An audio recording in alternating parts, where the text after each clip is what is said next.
the station covering all of the DMV. This is DC News Now. Now at 6, covering the entire DMV. Maryland home explosion. Hours spent to put out the flames. What we've learned about the latest blast of a home here in our region.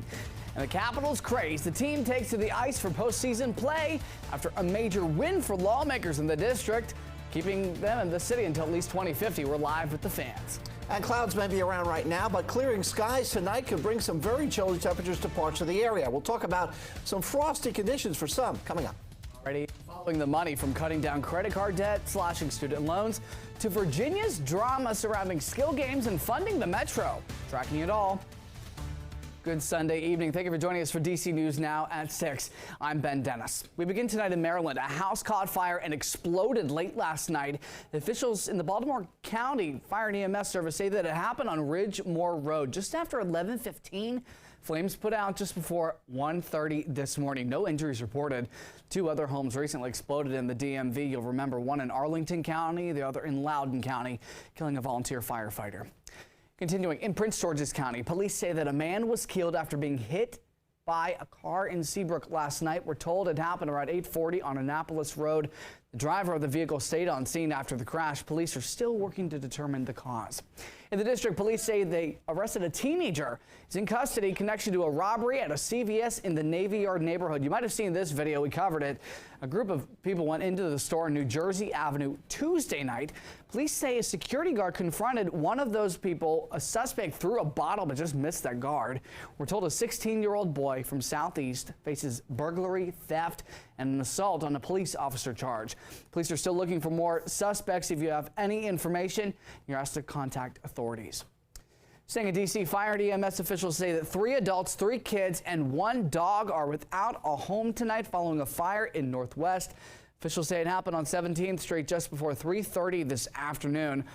We're told that smoke was seen coming from a bedroom. That area of 17th Street was closed for the response.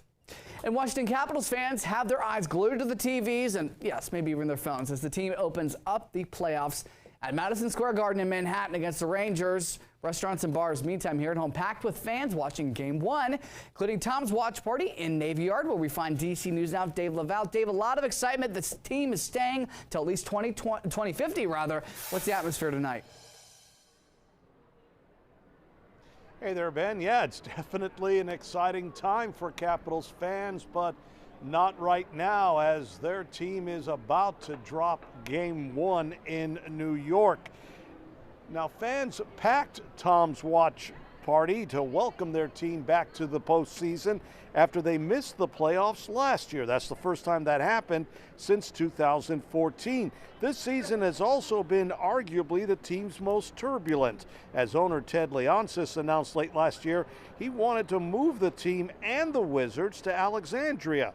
That plan eventually fell through last month as Leonsis announced both teams will remain at Capital One Arena. And with the playoffs here, Caps fans couldn't be more excited. I don't have a car, so it just wouldn't make sense metro-wise. That spot they were talking about in Virginia only served like, what, 1 or 2 lines? Gallery Place, it's just in the middle of the district. It's a lot more convenient. And New York will host Game 2 on Tuesday night before both teams come back to the district for Games 3 and 4, which take place next Friday and Sunday. We're live in Navy Yard in Southeast. Dave Laval, DC News Now. All right, that first round, they still could pull out a win eventually. Dave, thank you. Still to come, we continue our coverage on the Caps' first-round Stanley Cup playoff matchup. Our Brandy Flores joins us in the next half hour with the recap, highlights, and plenty more. Plenty more with your forecast as well. Scott Sumner here to save the day, set you up for success in the week ahead. Hey, Scott. Hello there, Ben, and hello to you out there. 55 degrees is where we currently stand. A little cooler now than when we talked yesterday here. We also have overcast skies, a different story. This time yesterday, we were talking tons of sun. sunshine across the board. It'll also be a colder night for us here in the district by about 5 degrees or so, as the temperatures will drop down to about 40 degrees here in D.C., but outside the city, it's going to be a lot chillier. As a matter of fact, the National Weather Service has already issued frost advisories, that's in the light blue, and freeze warnings, that's in the dark blue here for counties to the west of I-95. Overnight, kicking in at 2 o'clock in the morning, running till 8 o'clock in the morning. Where if you haven't already brought in some tender vegetation, please do so, or cover them if you can't bring them in. Cover them in the burlap or plastic to help them survive the overnight. As you wake up tomorrow morning here, you just step outside the door. It will be a chilly morning out there for the outdoor folks here, dry and cold. Temperatures in the 30s, most areas except for D.C. I'm holding for about 40 degrees here under a light wind. We'll talk more about tomorrow afternoon's forecast. Will rebound and beyond with the 7-day coming up. Ben? Grab the sweaters. Thank you, Scott. The way sports are played around Northern Virginia may soon see a change-up. Prince William County leaders are considering advancing plans for a massive $140 million indoor sports complex. That's what this proposed indoor athletics facility would look like in Woodbridge. The complex would feature hard surface courts for basketball, pickleball, and space for conventions or other events. A hydraulic running track would also be installed for track and field. This would be the largest venue of its type in the region, according to county supervisors. The head of the county's Parks and Recreation Department told DC News Now the complex would also allow the area to cash in on sports tourism. We currently don't have a facility of this size that can accommodate the large competitions that these leagues and clubs and high school teams engage with. The county currently has until May 18th to decide if it will move forward with the project. We're told it could open in 2 years. And if you have a child between 18 and 20 years old looking for a summer job, they may be in luck. As our Kevon Dupree reports, Montgomery County is hiring young adults to help make sure that businesses that sell alcohol actually check IDs. The county is looking for people age 18 to 20 to go undercover into bars, restaurants, and stores like this one behind me and attempt to purchase alcohol. All right, if I could just check your identification, please. Trying to prevent illegal alcohol sales to people under the age of 21 in Montgomery County.